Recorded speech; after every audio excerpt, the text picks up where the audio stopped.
Hi friends, এই মুহূর্ত থেকে আপনার লাইফ থেকে এই 5টা সি অ্যাভয়েড করুন।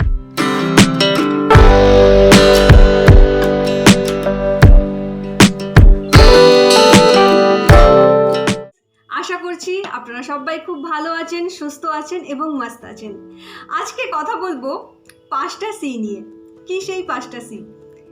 হয়তো এই 5টা সি আপনাদের লাইফে এমন কিছু ঘটাচ্ছে যেটা আপনারা হয়তো বুঝতেই পারছেন না যে কেন আমাদের লাইফে এটা ঘটছে। আজকে যখন শুনতে পাবেন যে আচ্ছা তাহলে এই 5টা সি হতে পারে এটার কারণ, তখন বুঝতে পারবেন। এবং যদি বুঝতে পারেন তাহলে নিশ্চয়ই আমি জানি আমার মতো আপনিও খুব কনসিয়াসলি সেই জায়গাটা ঠিক করবেন, কারণ আমিও এটাই করেছিলাম যখন আমি বুঝতে পেরেছিলাম যে এই 5টা সি আমাকে অ্যাভয়েড করা উচিত। আচ্ছা ফ্রেন্ডস, আপনি বলুন তো, কে না চায় যে মানুষ তাকে ভালোবাসুক? আপনিও কি চান যে হ্যাঁ আপনি মানুষের কাছ থেকে ভালোবাসা পান? আপনি কি চান যে হ্যাঁ মানুষ আপনাকে রেসপেক্ট করুক? আপনি কি চান যে মানুষ আপনার সাথে কানেক্ট করুক? আপনি কি চান যে আপনার সাথে সবার রিলেশন খুব ভালো হোক এবং কমিউনিকেশন খুব সুন্দরভাবে হোক সবার সাথে? আমরা চাইছি, কিন্তু হয়তো এই 5টা সি কোনো না কোনোভাবে আমাদের লাইফে আমরা জ্ঞানত বা অজ্ঞানত অ্যাপ্লাই করে ফেলছি, যার রেজাল্ট কি হচ্ছে, এই যেই জিনিসগুলো আমরা চাই সেগুলো আমাদের লাইফে আসছে না বা কোথাও বাধা সৃষ্টি হচ্ছে। তো আজকে এই নিয়েই আপনাদের সাথে কথা বলবো। হ্যালো ফ্রেন্ডস, আমি সোনালি সিং। আমি ল অফ অ্যাট্রাকশন অনেক দিন ধরেই অ্যাপ্লাই করছি। প্রথমে জানতাম না একেই বলে ল অফ অ্যাট্রাকশন। যতদিন না ল অফ অ্যাট্রাকশন সম্পর্কে আপনারা না জানবেন, আপনারাও হয়তো না বুঝে না জেনেই আপনাদের লাইফে ল অফ অ্যাট্রাকশনের কাজ করতে থাকবেন। কিন্তু যখন থেকে বুঝলাম যে আচ্ছা এটাকে বলে ল অফ অ্যাট্রাকশন, অনেক সাকসেসফুল মানুষের কাছে আমি শিখলাম, জানলাম। কারণ দেখুন ফ্রেন্ডস, নলেজ যতক্ষণ না নেওয়া হয় ততক্ষণ পর্যন্ত কিন্তু আমরা জানি না যে কি বলে, কাকে কি বলে এবং কিভাবে সেটা লাইফে অ্যাপ্লাই করা যায়। তো আমিও নিশ্চয়ই অনেক সাকসেসফুল মানুষের কাছ থেকে আমিও শিখছি এবং এতদিন ধরে শিখে আসছি এবং আগামী দিনেও শিখব, কারণ শেখার কোনো শেষ নেই। ল অফ অ্যাট্রাকশন কি বলে, আপনারা যদি আমার চ্যানেলে নতুন হন তাহলে আগের ভিডিওগুলো দেখবেন। সুন্দর ভিডিও রেডি করেছি যে কিভাবে ল অফ অ্যাট্রাকশন কাজ করে আমাদের লাইফে। ল অফ অ্যাট্রাকশন কি বলে, প্রথমে আস্ক করুন, তারপর সেটাকে বিলিভ করুন এবং তারপর সেটাকে রিসিভ করুন। That is law of attraction. এবার এই ল অফ অ্যাট্রাকশনের সাথে 5টা সি যেটা নিয়ে আজকে কথা বলবো, তার কি মিল আছে? এই 5টা সির মধ্যে প্রথমে যেটা নিয়ে আমি কথা বলবো, সেই প্রথম সি হলো ক্রিটিসাইজ করা। আপনি দেখুন তো, আপনি ক্রিটিসাইজ করে ফেলছেন না তো কখনো? দেখুন, ক্রিটিসাইজ করলে জাস্ট আপনারই মন খারাপ হবে, আপনারই মনে হবে যে করে তো ফেললাম, কিন্তু তার রেজাল্ট কি? তাই যতটা পারবেন ক্রিটিসাইজটা বন্ধ করে ফেলবেন। হ্যাঁ, প্রথম হয়তো যদি আপনি এটাতে অভ্যস্ত হন একটু অসুবিধা হতে পারে, কিন্তু চেষ্টা করুন ক্রিটিসাইজ করা বন্ধ করতে। ক্রিটিসাইজ শুধু আপনারই মনে দুঃখ আনবে, অন্যের কিন্তু কিচ্ছু হবে না। তাই প্রথম সি যেটা লাইফের, সেটা হচ্ছে ক্রিটিসাইজ করা বন্ধ করুন। সেকেন্ড সি যেটা আমরা হয়তো করে ফেলি, দেখুন এই যেই নিয়ে আমি কথা বলছি এগুলো আমিও একসময় হয়তো না বুঝে করে ফেলতাম, কিন্তু যখন জানলাম যে এই 5টা সি আমাদের লাইফে যদি আমরা অ্যাভয়েড করে দিতে পারি তাহলে সব থেকে ভালো কে থাকবে? প্রথম ভালো থাকবো কিন্তু আমি নিজে। আর যখন আমি নিজে ভালো থাকবো তখন আমি কি করব? আমার চারপাশের মানুষগুলোকে ভালো রাখতে পারবো। তাই আমিও অ্যাপ্লাই করেছিলাম নিজের ওপর, এখনও পুরোপুরি কনসিয়াসলি অ্যাপ্লাই করতে থাকি নিজের ওপর, যাতে কখনো ভুলেও এটা না করে ফেলি। তাহলে সেকেন্ড সি কি হচ্ছে? সেকেন্ড সি হচ্ছে কমপ্লেন না করা। কি করে ফেলি আমরা? বলে ফেলি এটা কেন আমার লাইফে হচ্ছে, ওর তো ওটা হলো, আমার কেন হলো না? আমি তো এটা করছি, তাহলে কেন আমার সাথে এরকম হচ্ছে? এই ছোট ছোট ব্যাপারে আমরা কি করি? সব সময় কোনো না কোনো কমপ্লেন করতে থাকি। কমপ্লেন কখনো নিজের ওপর করি, কখনো কি করি আমরা নিজের যে সব থেকে প্রিয় মানুষ তার ওপর করে ফেলি এবং সুপ্রিম পাওয়ারের ওপরও করে ফেলি, তাই না?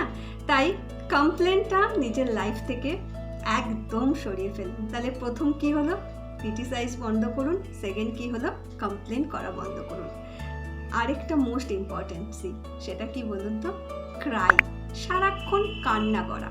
দুটো বাচ্চা ধরুন, একটা বাচ্চা সবসময় বেশ সুন্দর হাসি খুশি থাকে, আর একটা বাচ্চা সারাক্ষণ শুধু কাঁদে, খ্যান খ্যান করে। আপনি বলুন তো কোন বাচ্চাকে আপনার মনে হবে গিয়ে আদর করি? আপনার মন কার কাছে যেতে চাইবে? ঠিক সেরকমই আপনি যদি সারাক্ষণ কান্না করছেন যে এটা হচ্ছে না কেন, ওটা হচ্ছে না কেন, সব সময় যদি এরকম একটা কান্না কান্না ফেস থাকে, মনে যদি সারাক্ষণই যদি বলতে থাকেন, তাহলে ভাবুন তো আপনি কি অ্যাট্রাক্ট করছেন? আপনি তো ওই সিচুয়েশনকেই আবার বেশি বেশি করে অ্যাট্রাক্ট করবেন, তাই না, আপনার দিকে। তার কারণ ইউনিভার্স পজিটিভ নেগেটিভ বোঝে না, ইউনিভার্স ভালো মন্দ বোঝে না। আপনি যেই ফ্রিকোয়েন্সিতে বেশি থাকবেন, ইউনিভার্স কিন্তু আপনাকে সেই ফ্রিকোয়েন্সিটাই বারবার আপনার কাছে পাঠিয়ে দেবে। তাই ডোন্ট ক্রাই। তাহলে 3টে হলো। 4 নম্বর কি? 4 নম্বর হলো কম্পেয়ার করা বন্ধ করুন। যদি আপনি কম্পেয়ার করে ফেলছেন, হয়তো আমরা না বুঝেও কম্পেয়ার করে ফেলি। আমাদের মনে হয় যে ও তো ভীষণ বেশ ভালো ফর্সা, আমি কেন কালো? ও তো লম্বা, আমি কেন বেটে? ও তো ভালো কথা বলতে পারে, আমি কেন বলতে পারি না?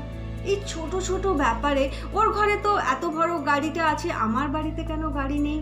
ওর তো অমুক আছে, ওর তো তমুক আছে। এই যে কম্পেয়ার করাটা না, এই কম্পেয়ারও কিন্তু আমাদের লাইফে এগিয়ে যেতে একটা ভীষণ বাধা সৃষ্টি করে। তাই কম্পেয়ার করা বন্ধ করুন। আপনার কাছে যেটা আছে সেটা নিয়ে আগে খুশি থাকুন এবং তারপর চেষ্টা করুন আপনি যেটা চাইছেন সেটাকে পাওয়ার। কিন্তু কার কি আছে সেটা নিয়ে কম্পেয়ার করা বন্ধ করে ফেলুন। 5 নম্বর কি? 5 নম্বর হলো কমপ্লিমেন্ট দেওয়া। আমরা কমপ্লিমেন্ট দেওয়া হয়তো ভুলেই যাই। হয়তো আমরা কারোর কাছ থেকে শিখছি, জানছি এবং আমার সেটা ভালোও লাগছে, কিন্তু আমরা কমপ্লিমেন্ট দিই না কাউকে। আমরা বলতে পারি না ওয়াও, আমরা বলতে পারি না ওয়ান্ডারফুল, আমরা বলতে পারি না যে দারুণ ব্যাপারটা হয়েছে। এই ওয়ার্ডগুলো ব্যবহার করতে শিখুন। যত বেশি আপনি মানুষকে কমপ্লিমেন্ট দেবেন, তত বেশি বেশি করে আপনার কাছে সেই কমপ্লিমেন্ট ফিরে আসবে। কারণ আমরা কি জানি, আমরা যেই ভাইব্রেশন ইউনিভার্সকে দিই, সেই ভাইব্রেশনই আমার কাছে ফিরে আসছে। তার মানে এটা নয়, আমি এটা বলছি না যে হ্যাঁ আমি পাওয়ার জন্য কাউকে দিই। আপনি জাস্ট নিজের জন্য কাউকে দিন, যে হ্যাঁ আমি তো নিজে ভালো থাকবো। এই 5টা সি যদি আমি আমার লাইফ থেকে অ্যাভয়েড করতে পারি, তাহলে তো আমি নিজে ভালো থাকবো। দেখুন, লাইফ কিন্তু বিউটিফুল। আপনি সেটাকে কিভাবে আজবেন সেটা ডিপেন্ড করছে কিন্তু আপনার উপর। কারণ ইউনিভার্স সবসময় বলে যে আমি তোমাকে ভালো অফার করছি, আমি তোমাকে জয়ফুল মুমেন্ট অফার করছি। এবার তুমি সেই জয়ফুল মুমেন্টকে কি এই 5টা সি দিয়ে খারাপ করে দেবে? করবে না তো। তাই ফ্রেন্ডস, এই মুহূর্ত থেকে আপনার লাইফ থেকে এই 5টা সি অ্যাভয়েড করুন। কি কি? ক্রিটিসাইজ করবেন না, কারোর সাথে নিজেকে কম্পেয়ার করবেন না, সবসময় কাঁদবেন না, আর কমপ্লেন করবেন না, অ্যান্ড যত পারবেন মানুষকে কমপ্লিমেন্ট দিন। এই ছোট্ট ছোট্ট কাজগুলো যখন খুব কনসিয়াসলি নিজের লাইফে অ্যাপ্লাই করবেন, আপনি দেখবেন ল অফ অ্যাট্রাকশন দ্বারা আপনি যা যা বেশি বেশি অ্যাপ্লাই করছেন নিজের লাইফে, সেটাই আপনার লাইফে অনেক বেশি হয়ে ফিরে আসছে। তাহলে ফ্রেন্ডস, ভালো থাকুন এবং সবাইকে ভীষণ ভালো রাখুন।